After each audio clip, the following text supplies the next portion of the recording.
Hello সবাইকে। আমরা মিলেনিয়ালসরা যেভাবে এখনও সাজি, শুধু সানস্ক্রিনটা মেখে নিয়েছি, তারপর এই যে ফেয়ার অ্যান্ড লাভলি, সেই ছোট্টবেলা থেকে এটাই চলছে। একটা ছোট কালো টিপ এবং একটু কাজল, লিপস্টিকটা এখানে নিয়ে আসা হয়নি, ওটা শেষে দিয়ে নেব। এমনটা নয় যে মেকআপের সামগ্রী আমার কাছে নেই, সমস্তটাই আছে, কিন্তু থাকলে কি হবে, ইউজ করাও তো জানতে হবে ঠিকঠাক করে। আর আমরা যেখানে যাই সব কিছুই তাড়াহুড়োর মধ্যেই থাকি, তো আমাদের এইটাকেই ইজি লাগে। কয়েকবার মেকআপ করার চেষ্টা করেছি, কিন্তু দিনের বেলা মেকআপ করে বেরোনোর সাহস তো আমার একদমই হয় না, কারণ আমার নিজেকে কেমন একটা অদ্ভুত দেখতে লাগে। এই বিষয়ে জেনজিগুলো অনেক স্মার্ট, ওরা মেকআপ মেহেন্দি অনেক সুন্দর করে পরাতে পারে। আমারই একটা বোন আছে, খুব সুন্দর করে মেহেন্দি পরে।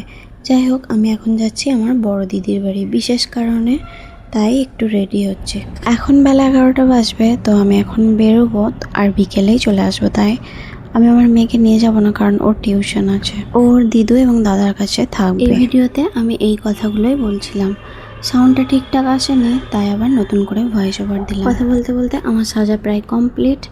এইটা সাজের মধ্যে সব থেকে আমার ফেভারিট একটা কালো টিপ। এইটা পরলেই ব্যাস, আর কিছু লাগে না। সবাই পরে না, কেউ কেউ পরে কালো টিপ। আমার সাজা প্রায় কমপ্লিট। আমি শিওর আমার সমস্ত বান্ধবীরা এইরকমই সাজে। আমার মতো আর কে কে এরকম সাজো আমাকে কমেন্টে অবশ্যই জানাবে। সো ফাইনালি আমি একদম রেডি, চলো এবার যাওয়া যাক। আমার বেরোতে 11:30 বেজে গেছিলো। আজকে প্রচণ্ড রোদ, তাই আমি ছাতা নিয়ে বেরিয়েছিলাম। আমি এখন হাঁটছি আমাদের বাস স্ট্যান্ডের দিকে।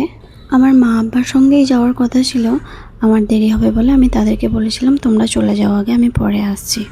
এখন আমি যাচ্ছি আমাদের বাজারের একটা মিষ্টির দোকানে, একটু মিষ্টি নিয়ে আমি চলে যাব বাস স্ট্যান্ডে বাস ধরার জন্য। আজকে প্রচণ্ড গরম, তো বাড়ি থেকে বেরোনোর সময় আমার মেয়ে আমাকে ছোট্ট ফ্যানটা আমার ব্যাগে ভরে দিয়েছিল, বলেছিল মা নিয়ে যাও, তোমার দরকার পড়বে। আমি নিতে চাইছিলাম না, ফালতু ব্যাগ ভারী হবে বলে। তো এখন বাসে বসে বুঝতে পারলাম আসলেই এই প্রচণ্ড গরমে এই ফ্যানটা অনেকটাই স্বস্তি দিল। এরপর বাস ছেড়ে দিয়েছিল, বাইরের দৃশ্যটা দেখতে অনেক সুন্দর লাগছিল। তারপর আমি পৌঁছে গেছিলাম আমার দিদির বাড়িতে। তো আমার দিদির বাড়িতে অনেকগুলো মেম্বার, মানে আমার দিদির অনেকগুলো যা আছে, তো সবার একটা প্রাইভেসি আছে, তাই আমি বাড়িতে কোনো ক্যামেরা করিনি। বাড়ির পাশেই মাঠটা ছিল, এই মাঠটাতে চলে এসেছি। তো এখানে যতগুলো বাচ্চা আছে সব ওই বাড়িরই, আমার দিদির এবং দিদির যাদের। তো ওই যে একটা পুচকি একে দেখতে পাচ্ছেন, অনেক কিউট। ও প্রথমবারই আমার কোলে চলে এসেছিলো, আর ওর মা বললো ও কারো কোলে যায় না। আমি ওকে প্রথম দেখলাম, ও আমাকে প্রথম দেখল। ওখানে আমি যতক্ষণ ছিলাম ততক্ষণও আমার সঙ্গেই ছিল। ওর একটা কিউট ব্যাপার হচ্ছে, ওর গালে হামি দিলে ও গালটা সঙ্গে সঙ্গে মুছে নিচ্ছে। এই ব্যাপারটা আমি যখন থেকে খেয়াল করলাম, তখন থেকে আমি ওকে বারবার এটাই করছিলাম। আমার এত ভালো লাগছিল এই ব্যাপারটা, কি বলবো। এরপর কিন্তু ও বুঝে গেছিলো যে আমি ইচ্ছা করে বারবার করছি।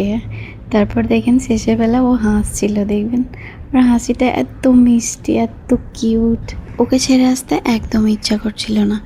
এরপর বিকেল হয়ে গিয়েছিল, বাড়ি ফেরার পালা। আমার মা আব্বাও গিয়েছিল, আমরা একসঙ্গে বাড়ি ফিরেছিলাম। তো আসার সময় আমার আব্বা খুব তাড়াহুড়ো করছিল যে তাড়াতাড়ি চল, নইলে বাড়ি ফিরতে সন্ধ্যা হয়ে যাবে, তাই একটু তাড়াহুড়োই করছিল। তো শেষের বেলা কয়েকটা ভিডিও বানিয়ে দিয়েছিল আমার বোন যেটা। আজকের ভিডিওটা এখানেই শেষ করছি। আপনাদের কেমন লাগলো অবশ্যই কমেন্টে জানাবেন। সবাই ভালো থাকবেন, টাটা।